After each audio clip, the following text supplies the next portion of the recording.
La Belgique, la la la, c'est magnifique. La Belgique, lolilolilolila, la Belgique va gagner demain. Ça va, on n'est pas aux pièces. La Belgique, billet d'humeur numéro 11. Oh, les Belges, demain, les Brésiliens, là, les Joao, ils vont rentrer au bois. Vous les faites rentrer au bois. J'y vais pas, j'y vais. Excusez-moi, j'ai une partie, là. Eh bien, il y a eu de l'abattage en 8e. Hein. Gros abattage. Donc, c'est confirmé, c'est la Coupe du Monde des surprises. Hein. Uruguay-Portugal, désolé. Hein. L'Uruguay est passé. L'Uruguay, c'est une des équipes favorites. On n'en parle pas comme le Brésil, mais c'est la numéro 2 sur le continent sud-américain.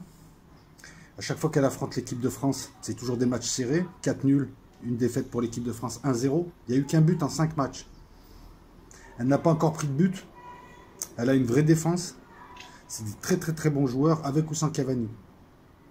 Par rapport à l'équipe de casseurs de jambes, l'équipe en bois, l'équipe bidon d'Argentine, c'est l'équipe la plus bidon qu'on ait vue. Et j'aimerais revenir sur ce match. Alors, si les footix se sont extasiés sur ce match, tous les gens qui connaissent un peu le ballon, j'y ai joué quand même pas mal d'années pour en parler, je suis allé écouter un petit peu les émissions sportives, les anciens footballeurs devenus consultants, des anciens entraîneurs, tout le monde te dit que c'est l'équipe d'Argentine la plus faible, c'est des casseurs de jambes, je synthétise, hein. Et que l'équipe de France est passée, mais en serrant les fesses, ils ont failli prendre un 4e but. Ils se sont rendus le match compliqué. Une vraie équipe de France, la vraie équipe de France, elle gagne 5-1 et elle en a mis 3 en première mi-temps. Ils ont pris 2 buts, on se demande pourquoi, comment. Donc voilà, donc à part les footix qui s'extasient sur une victoire, dites-vous que c'est une équipe de France très moyenne et contre l'Uruguay, ça va être chaud. Ça va être chaud. Alors, il ne faut pas se voir favori du tout. Et c'est là où je ne comprends pas. Pris individuellement, tous les joueurs de l'équipe de France sont très bons. Mais peut-être parce qu'ils jouent dans des gros clubs où leur niveau est rehaussé, puisque tout est rehaussé. En même temps, s'ils sont dans ces clubs, c'est qu'ils étaient déjà bons au départ. Donc la question, c'est pourquoi ils n'arrivent pas à jouer ensemble. Alors là, Mbappé, il a fait un match, mais au prix où coûte Mbappé en club, et vu la starification qu'on en a fait, Mbappé, Pogba, Griezmann, excuse-moi, c'est des joueurs moyens. Alors après, on me dit Benzema, il fait rien d'équipe de France. Oui, Mbappé, il a montré qu'il avait du talent. Mais normalement, il y a un joueur, une star, c'est tous les matchs ou presque. Une star, c'est Cristiano Ronaldo, qui est quasiment là tout le temps. Et lorsqu'il n'est pas surhumain, bon, bah, son équipe passe pas. Et j'ai bien dit, lorsqu'il n'est pas surhumain. Une star, c'est Platini. Une star, c'est Zidane qui arrive. Il te prend Dimancho, et avec Dimancho, il te fait une équipe formidable. Rappelez-vous comment jouait l'équipe de Domenech avant que Zidane arrive, avec Makelele, ne pas oublier Makelele et Thuram, très important aussi. Il a un milieu récupérateur qui travaille avec 3 poumons, qui fait le boulot de 4, et un arrière exceptionnel. D'ailleurs, l'équipe de France, voilà, elle a un gros problème avec sa défense. Didier Deschamps, bon bah voilà, il fait ce qu'il peut. Alors oui, on va regarder, elle est déjà réussie. L'objectif, c'était un quart, voire une demi. Et après, ils vont tomber avec les honneurs contre le Brésil. Mais la vraie équipe de France, là, elle a un boulevard pour gagner. Et quant à l'équipe d'Argentine, bon bah c'est pareil, je veux dire, les mecs, ils arrivent, ils cassent des jambes, ils sont à 10 autour de l'arbitre, l'arbitre laisse faire, et quand c'est un Français qui dit quoi que ce soit, il sort vite un carton. C'est quoi cet arbitrage à chaque fois? À chaque fois que l'équipe de France tombe sur des bûcherons, des casseurs de jambes, les arbitres laissent faire. Mais dans le même match, par contre, si tu as le malheur de répliquer et de faire oh, comme ça, hop, carton jaune. C'était une équipe, excusez-moi, c'était une équipe en bois d'Argentine. L'équipe de France, ils gagnent 4-3 de manière miraculeuse. Bon, ça montre que bon, bah, voilà, c'est une équipe très moyenne qui ne gagnera sûrement pas la Coupe du Monde. Après, s'ils la gagnent, tant mieux. Je suis supporter de l'équipe de France, mais je suis honnête. Des stars qui n'en sont pas, en fait, qui sont juste des joueurs. Parce qu'une star, c'est aussi à l'instant T. Hein, elle est là pendant la Coupe du Monde, elle n'est pas là après. Ou elle n'est pas là à se friser la mèche, à faire des pubs. L'Oréal, je le vaux bien. Qu'est-ce que vous pourrez rajouter d'autre? Après, ouais, il y a des choix un peu bizarres. Il y a des joueurs qui rentrent pas. Je sais pas, Fekir, Thauvin. Thauvin, il est rentré 3 minutes. Pourquoi tu fais rentrer un mec 3 minutes? Ah si, c'est pour la distribution des primes à la fin. Il aura joué 3 minutes, il aura le droit à quelque chose. S'il aura le droit, par exemple, si la France est champion du monde, d'être champion du monde. Quoique même en jouant 0 minutes, comme dit Omed, en 98, tu es champion du monde. Comme Lama, je crois. Non, Lama a fait le 3e match, le match des coiffeurs. Donc Uruguay, France en demi-finale, et c'est pas fait, parce que là, c'est une vraie équipe. On est vraiment niveau quart de finale. Et là, on va voir. Il y a une défense en bois et les attaquants, il leur faut 50 occasions pour mettre des buts. Mais les Uruguayens, donner à manger les Uruguayens à Suarez avant le match, on ne sait jamais, hein, parce qu'à chaque Coupe du Monde, il essaye de bouffer un ou deux joueurs. Puis on verra bien samedi. Mais moi, alors la Belgique, c'est pas la Belgique à déconner, c'est que le Japon est surprenant. C'est vraiment une équipe surprenante. C'est une équipe qui a une tête de quart de finale, quoi. Le Japon aurait mérité. Bon, bah là, tant pis. C'est là où on voit la naïveté, c'est là où on voit le manque d'économie. 2-0 comme ça, les Brésiliens, n'importe quelle autre équipe qui a l'habitude, qui a de la bouteille en Coupe du Monde, elle serre la vis derrière et plus rien ne passe. Bon, tant mieux pour la Belgique. La Belgique, c'est marrant, hein, en gagnant le match contre les Anglais, en finissant premier avec 9 points, les Belges se retrouvent dans la partie de tableau la plus difficile. Alors que les Anglais, c'est ces espèces de clochards alcooliques. Eux, par contre, ils ont un parcours beaucoup plus facile. J'ai pas dit facile, j'ai dit beaucoup plus facile. Avec Colombie, Suède, jusqu'à la Croatie, ça va être tranquille pour les Anglais. Surtout qu'ils démontrent rien et ils passent, ça me dégoûte, quoi. J'aurais préféré que les Colombiens passent. Mais bon, les Colombiens ont joué 4 minutes pendant le temps réglementaire aussi. Voilà. Les Anglais, je les sens en finale en faisant de la merde, quoi. Je sais pas, ils vont se faufiler. Donc, Brésil-Belgique. Les Belges, c'est simple. Plus de réalisme. Et il ne faut pas 10 occasions pour mettre un but. Et profiter des faiblesses du Brésil qui en a. Hein, ils ont des temps morts. C'est tout. Et après, tu joues cassage de jambes, tu mets un mur derrière, la défense, vous cavalez, vous tenez le résultat. C'est possible. S'il y a une surprise à jouer, ce serait plutôt la Belgique. Belgique, nul, temps réglementaire. Tu joues 5 €, tu vas voir. Tu vas te faire du pognon. Nul, temps réglementaire. Après, je sais pas. C'est trop incertain après. Et puis les Brésiliens ont l'habitude de faire des... de faire des prolongations. Et l'autre, il veut m'enfiler. Je te suis pas. Voilà, il avait 3 valets, Broland valets. Donc voilà, et puis j'espère que la Belgique passera. Comme ça, il y aura un France-Belgique en demi-finale, ça serait bien. Puis ça serait plus simple pour l'équipe de France, parce que déjà qu'ils se qualifient en quart.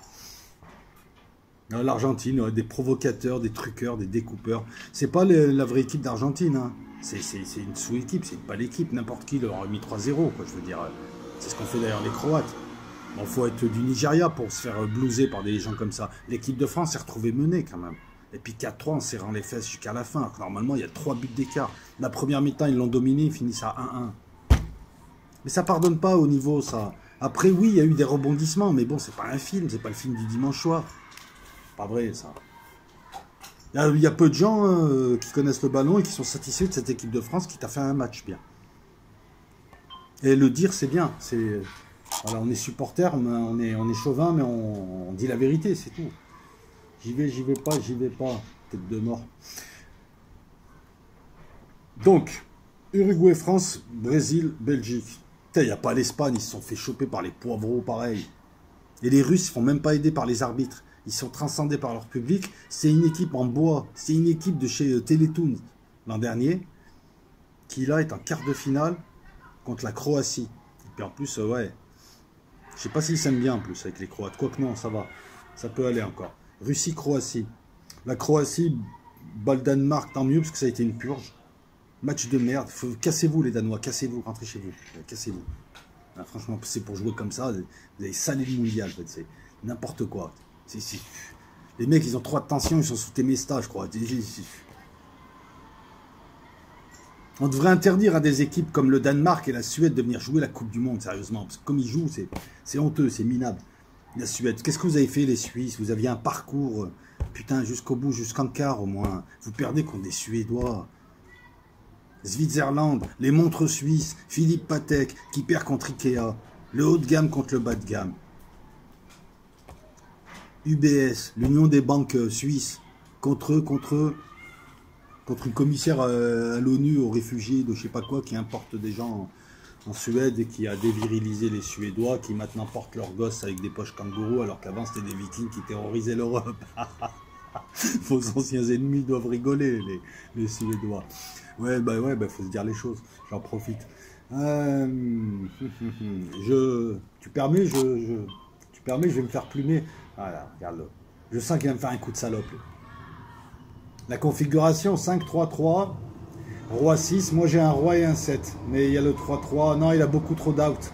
Il va me plumer, je le suis pas, je fold. C'est du sport. Ce n'est pas sale. Croatie, c'est ils sont en finale. Hein. Moi, je vois un Brésil-Croatie en finale et je serai pour les Croates.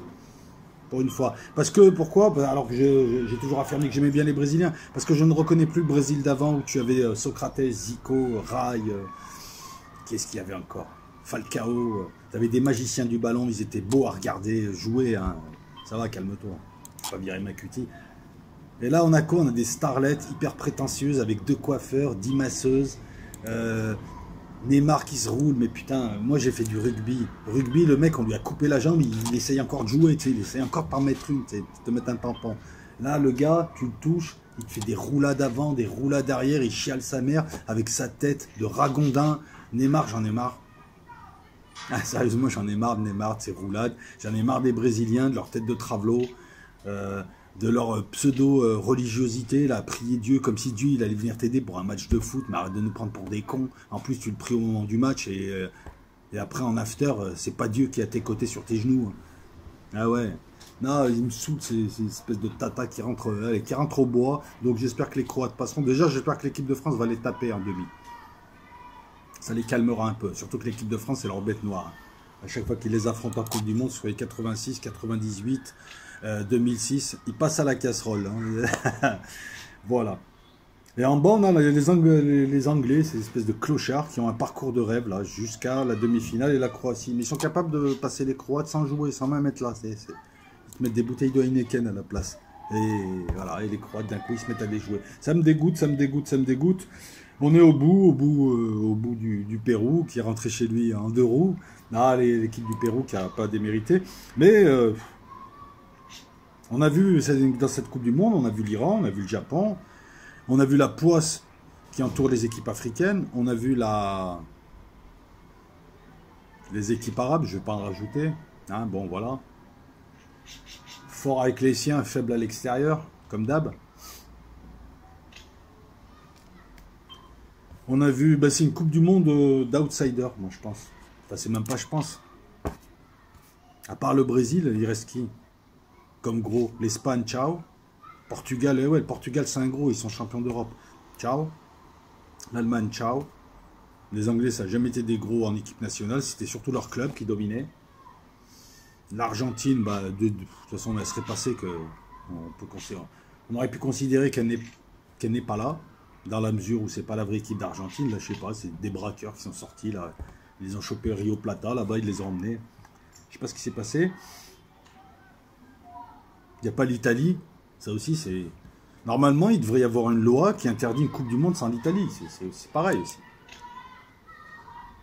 Je rigole pas, on devrait faire une loi, voilà, il faut que l'Italie qualifie automatiquement. Même si elle se fait éliminer par une équipe, l'équipe qui l'a éliminée se qualifie et l'Italie est qualifiée pour la Coupe du Monde. C'est quoi? On a vu ce qu'ont fait les Suédois. Bravo les Suédois. Vous avez éliminé l'équipe d'Italie qui jouait 10 fois mieux que vous et qui était plus agréable à regarder. Pour faire quoi? Pour éliminer des Suisses maintenant. Et vous allez faire quoi maintenant? Je pense pas qu'ils éliminent les Anglais.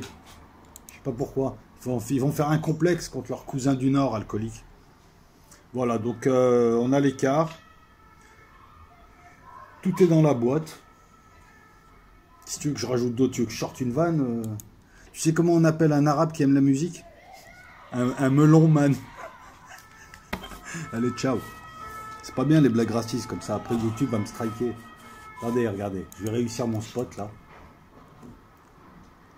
Tant que je réussis pas un spot à 80 000 jetons, je n'arrête pas le truc.